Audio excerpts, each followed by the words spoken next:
Let's talk some sports, baby. Taken by Iguodala. Iguodala to Curry. Back to Iguodala. Up for the layup. Oh, blocked by Jones.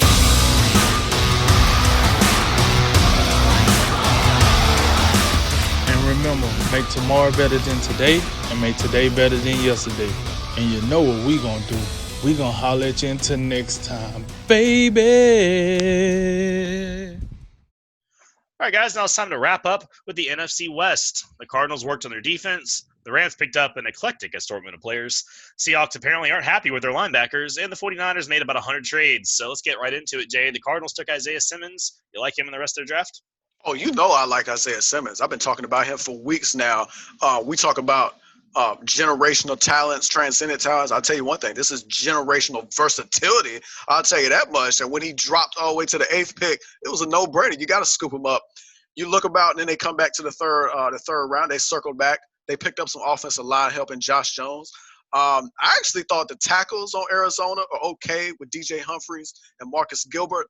I'm wondering. I don't know if they can, but I would explore moving Humphries inside the guard because I think those are probably your 3 best offensive linemen just off the bat. I think they need to be on the field together. And then their defensive line, pretty suspect. They doubled up in the 4th round with Lekai Fotu out of Utah and Rashard Lawrence. I like that. I think that's going to help them. And this is a solid draft. I give it a B. Yeah, I got the Cardinals an A-. Listen, Isaiah Simmons. Let's be real here. Linebacker out of Clemson, 8th overall. Look, if you don't know anything about Isaiah Simmons, hey, just turn on the 2 playoff games. That's all you got to do. I mean, the dude, like, I know they call him a linebacker, but I mean, he played cornerback, linebacker, defense. He played literally every position you can play on the defense, and he did it at a high level. It just, the opposition was better. That's all it was to it. But that guy showed, like, I knew of him, but when I seen him in those 2 playoff games, I was like, this dude is insane. Look at this dude. I guess he about to be I thought he was a transformer. I was waiting on Megatron. Like, this dude is crazy. So, with that said, hey, he's a very explosive runner and jumping athlete. We seen that. The dude can do it all. He's all over the field. His second gear, he got a second gear like no other. His sideline to sideline range is very elite because of that second gear. So when you think you have him beat, you don't really have him beat until the play is over, is what I'm trying to say there, because he can move, he can catch you, he can make you regret making a bad decision. His instincts near the line of scrimmage. So when I said that he played all over the field, if it was one time I seen him and I was like, I guess that could be better, it could be when he lines up next to that defensive line. He could work better with that, work on his instincts, how to anticipate, how to, when to swim, when to twist, when to hit the edges. He can work on that. But the dude is so good, that won't take long. Get him a good coach, get him a good mentor. That'll get taken care of. The second pick, Josh Jones, offensive tackle out of Houston, took him with the second pick. Listen, my guy here, to Jay's point, I think this might be the person that they need to move to guard. It's just simply because he's so good at getting to that second level. So you need the tackles to make sure they're pushing the rush outwards.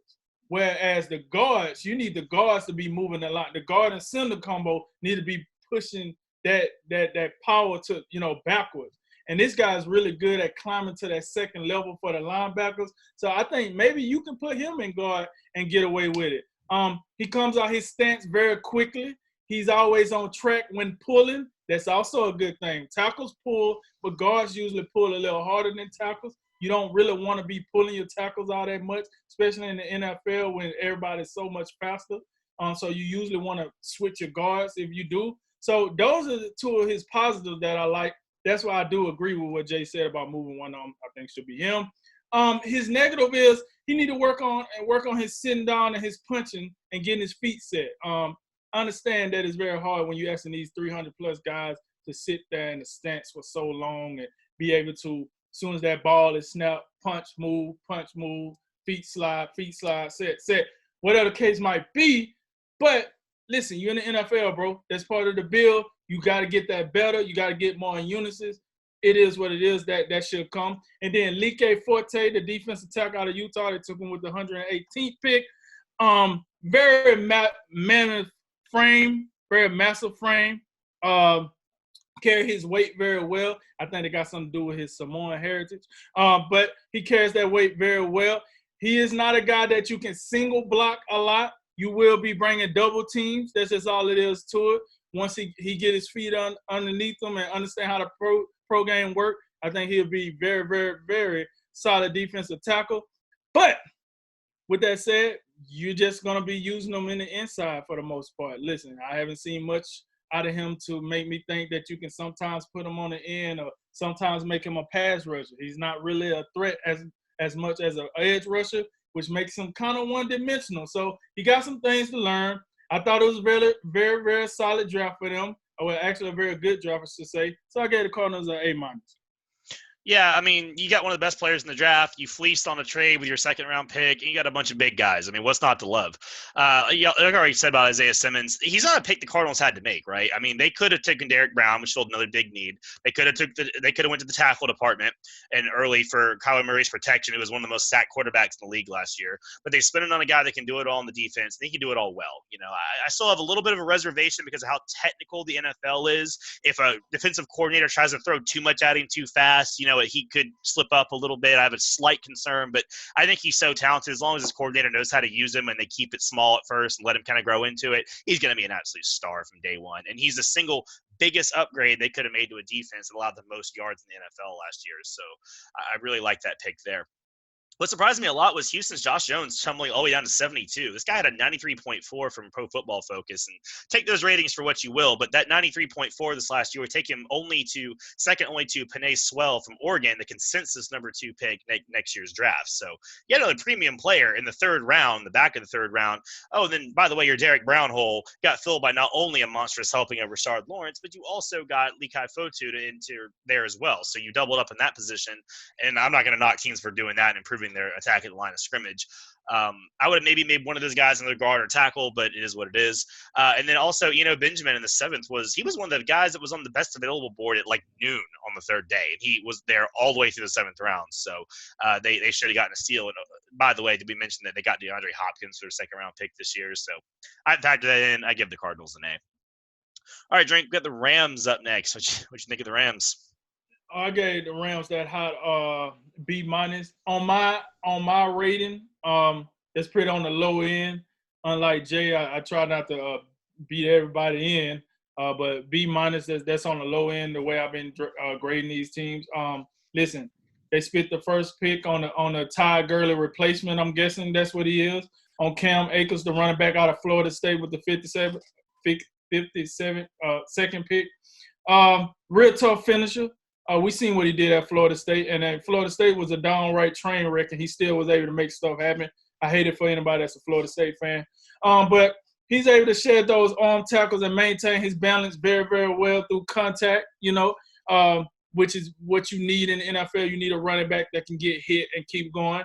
He has sudden feet that helps him elude sudden traffic. So when you have those safeties, those cornerbacks come flying into the pile, if that running back know how to chop them feet the right way, they usually get out of those piles. That's what we've seen Derrick Henry do in the offseason very well this year.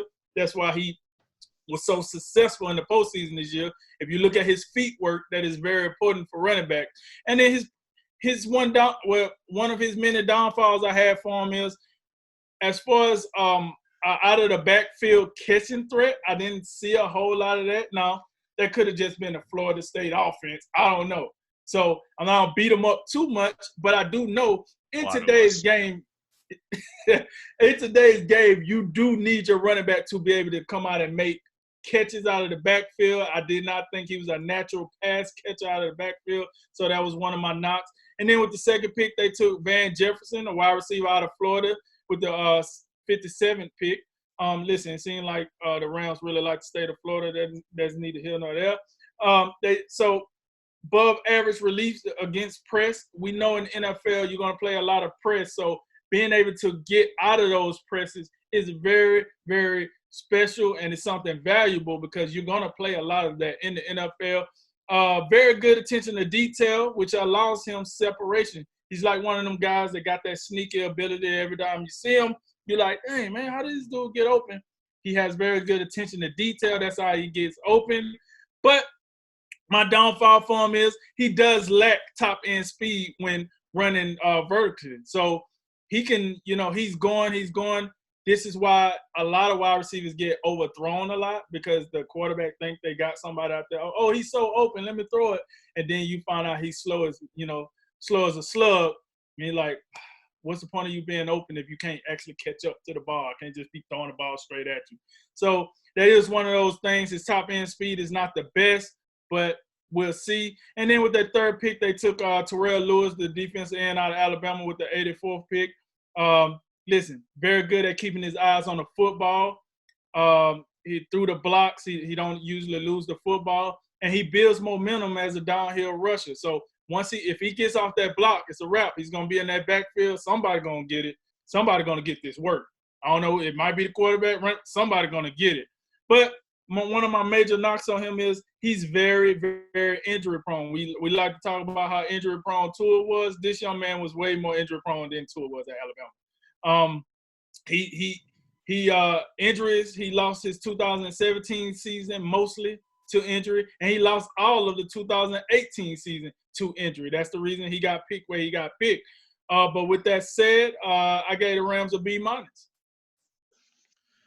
Yeah, we're getting into the grades that weren't so good here. So if you was waiting for that A that I haven't given out tonight, you're gonna be waiting for a while because I didn't give one out to these two divisions. Rams get a D+. They had a C-. Then the more I looked at, the more I didn't like it. So it went down to a D+. Cam Akers, only gripe I have with that pick, because it was one of their better ones, is that it wasn't J.K. Dobbins. But make no mistake, Cam Akers is big time. I think the amount of success that he had at Florida State behind that offensive line that Jimbo Fisher just neglected to do anything about before he ran off to Texas A&M. What he was able to accomplish is absolutely incredible. I can only hope he can continue that with the Rams. But then after that, I just don't know what we're doing. Van Jefferson in the second round, I'm seeing a whole lot of fourth-round grades on him. So I don't know what we're doing here. I understand that you lost Brandon Cooks, but I don't know what we're panicking for because we got Robert Woods, we got Cooper Kupp, and you may not know this, but Josh Reynolds is okay. He's pretty good. So I still think they're fine at wide receiver. And then my bigger problem with this draft is what they didn't do. Inside linebacker, you lost Corey Littleton. And then besides him, I don't remember much of what you had back there last year. And you didn't address that until the 7th round. So Clay Johnson, I guess just good luck. We'll see you in there. And then the cornerback position, you didn't take one. So I guess Jalen Ramsey will be responsible for both sides of the field. You're going to have to pay this guy a lot of money if he's going to cover both sides. So good luck on that. So we don't want to draft a corner, but we're going to double up on safeties with Terrell Burgess and Jordan Fuller. You got Taylor Rapp and John Johnson. They're okay. You could do worse.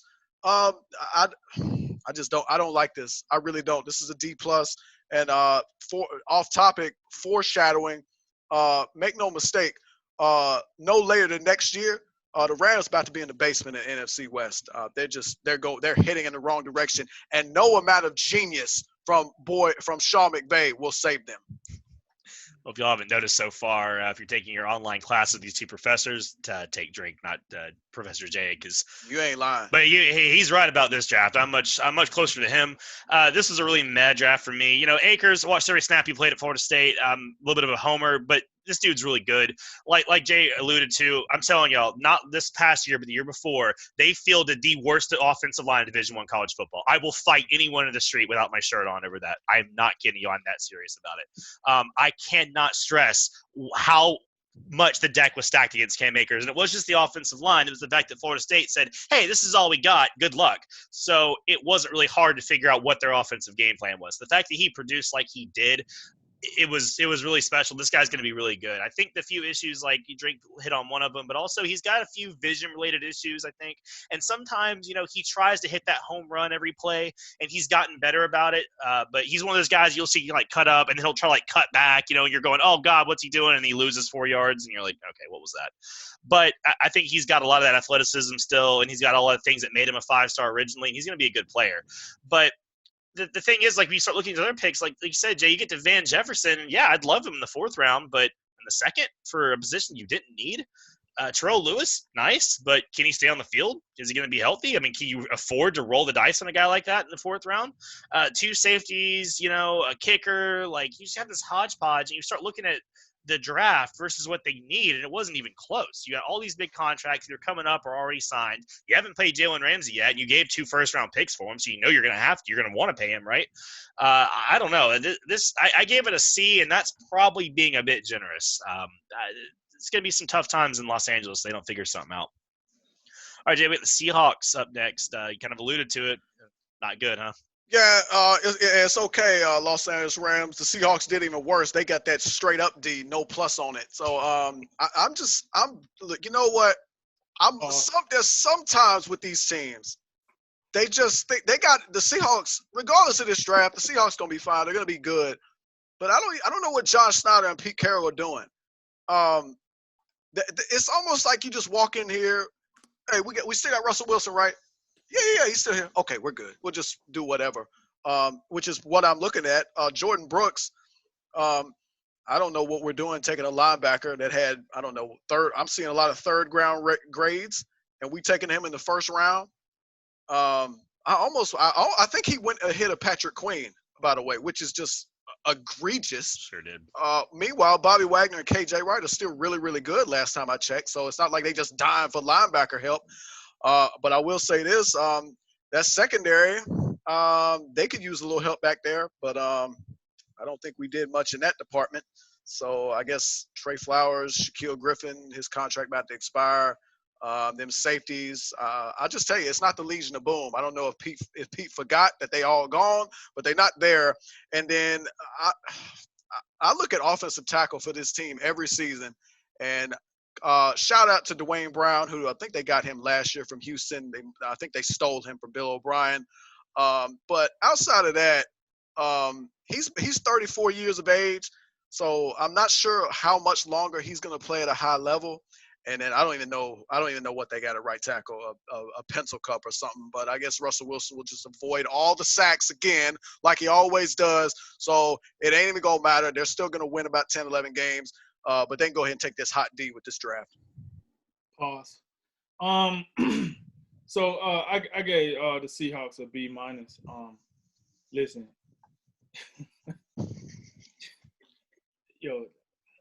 I'm sorry. Sometimes Jay just tell up these teams, and I have to rethink of what he said, and it kind of catch me sometimes. With the first pick, they took Jordan Brooks, the linebacker out of Texas Tech, with the 27th pick. Listen, Jay, absolutely right. What are we doing here? What are we doing? Are we playing football or basketball? What are we doing? Because this ain't it. You ain't finna get me we only got 1 semester of this guy. We didn't know. No, this is football. You damn sure knew what you was getting out of Jordan Brooks, the linebacker out of Texas Tech. Especially when, like Jay said, you had Patrick Queen on the board. What are we doing here? So now you're going to tell me, hey, we're trying to get the linebacker core. We want the linebacker core of the future. So why you didn't get Patrick? All right, cool. Linebacker core of the future. Hey, but with that said, he was consistent as a solo tackler all 4 years in college. He was also a 4-year starter at Texas Tech, so that might have been one thing that made him think, hey, 4-year starter, guy got a lot of play, so maybe that's a reason. I don't know. He's very quick to diagnose and key in on a run, so he's a very good linebacker against the run. So with that, I would caveat and say, one of my knocks on him is he gets lost a lot in space as a linebacker. One thing about the Big 12 is we knock on them as far as defense go, but offensively they're usually pretty high potent up and down the field. And he was one of them dudes in his NASA spacesuit, lost in space. He just floating around, one step for man, all that good stuff, right? So I mean, maybe all the other stuff outweighed that, and they wanted to draft him a lot earlier than they had to. And then the second pick went to Darrell Taylor, the defensive end out of Tennessee with the 48th pick. Look, he has impressive ability to bend them corners. He dips at the top of his rush, which is what you need to get around those offensive tackles. You got to make that offensive tackle bend down. If you get them down, you get around them, it's a wrap. That's a sack for you. His play strength is a big plus. He's a very strong guy.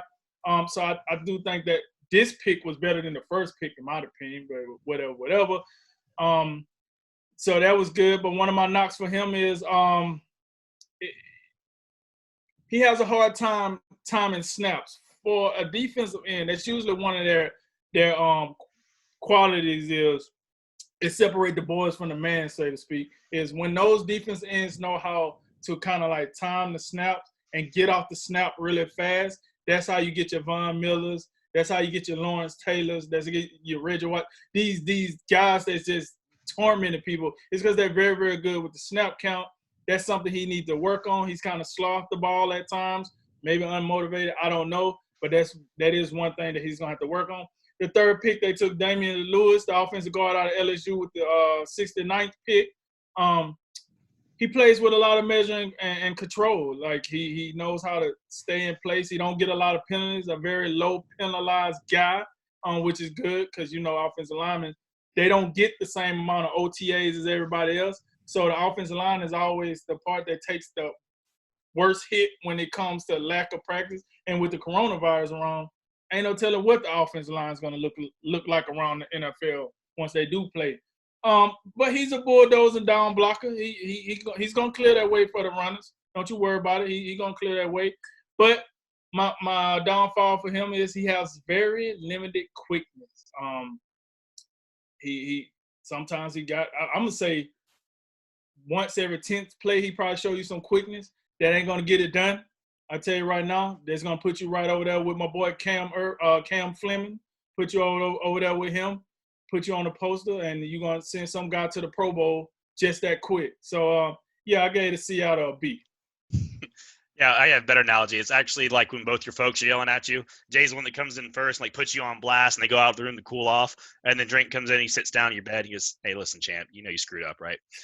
But yeah, the Seahawks are glad that Packers exist because they probably would have been my least favorite draft as well.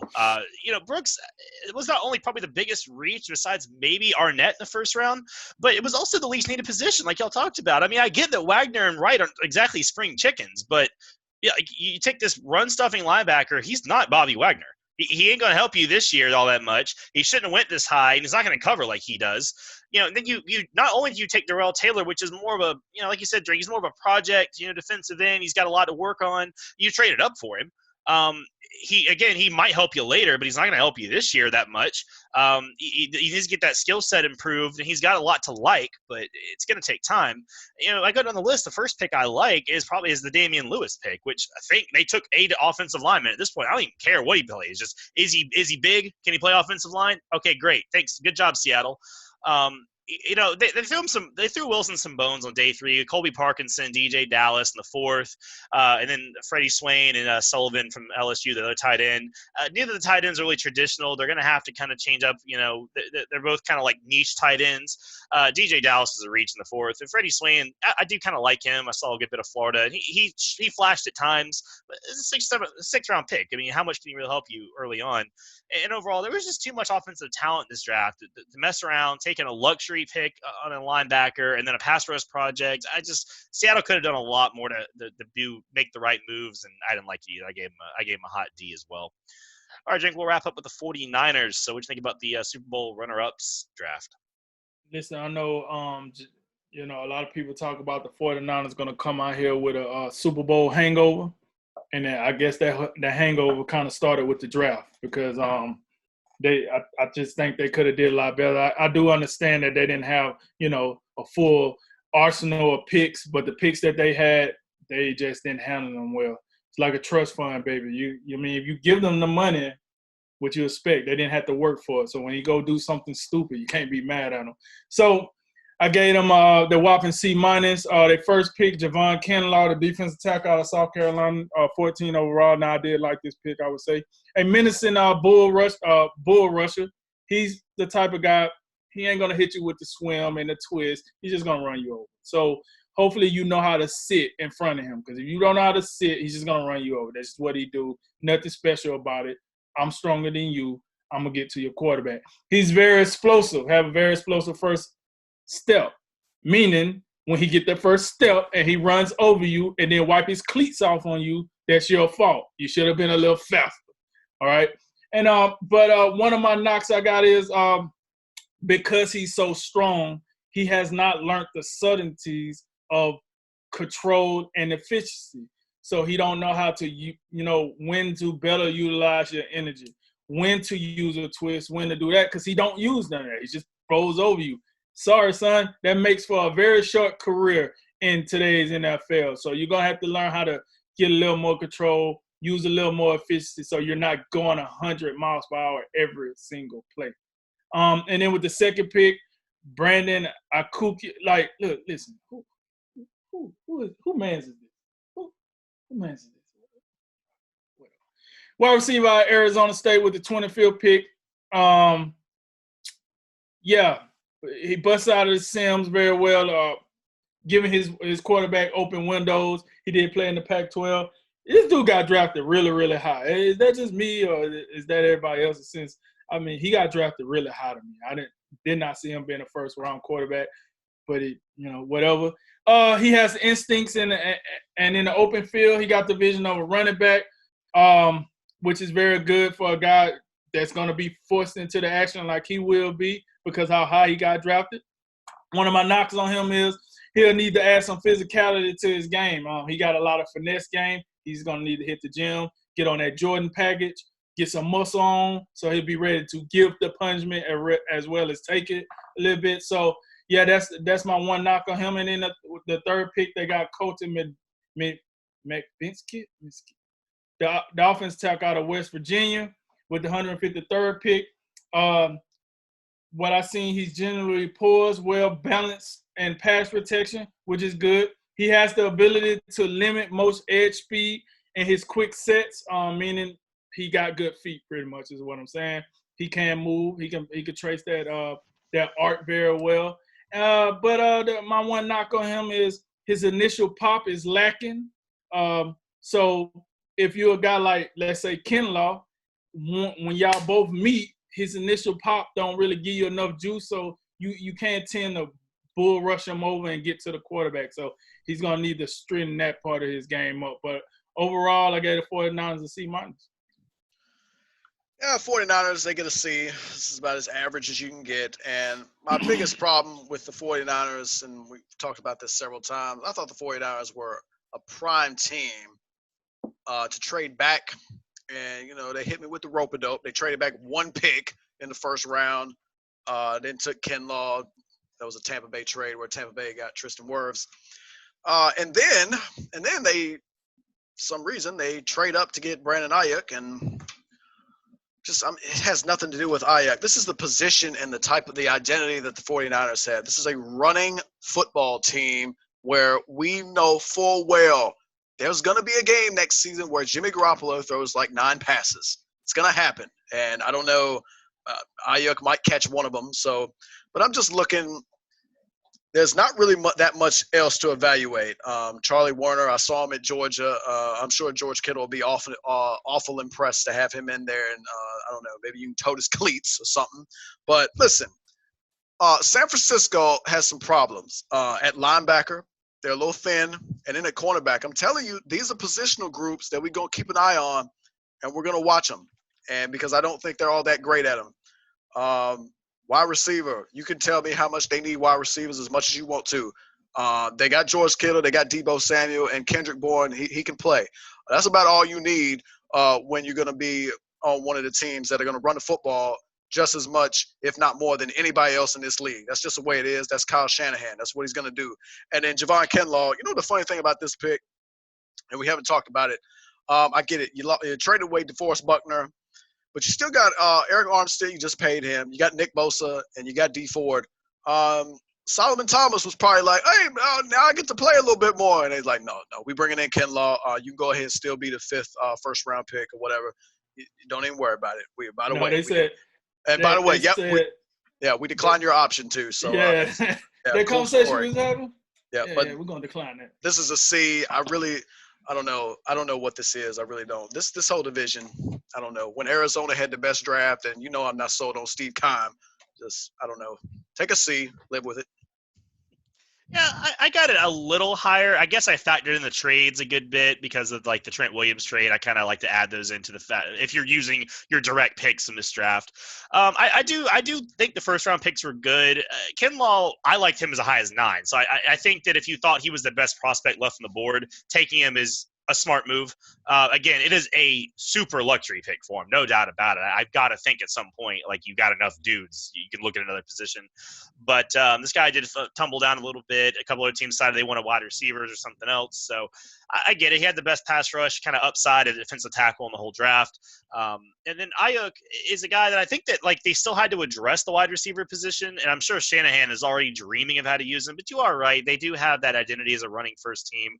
So maybe they want to get back to more of a balance. But again, that's an extraordinary investment of another first round pick. Because like we said, this wipe them out of rounds 2, rounds 3, and round 4. I mean, that's the meat potatoes of your draft. Those day 2 and early day 3 guys, those are the guys that those contracts keep your contender contending. And my issue is, I think that this draft made them better this year, but year 2, year 3, year 4, you're going to start missing some of those cheaper guys and those extra picks. So I think it was a little maybe greedy to go ahead and get 2 of those first round picks that you had instead of trying to turn one of them into more picks.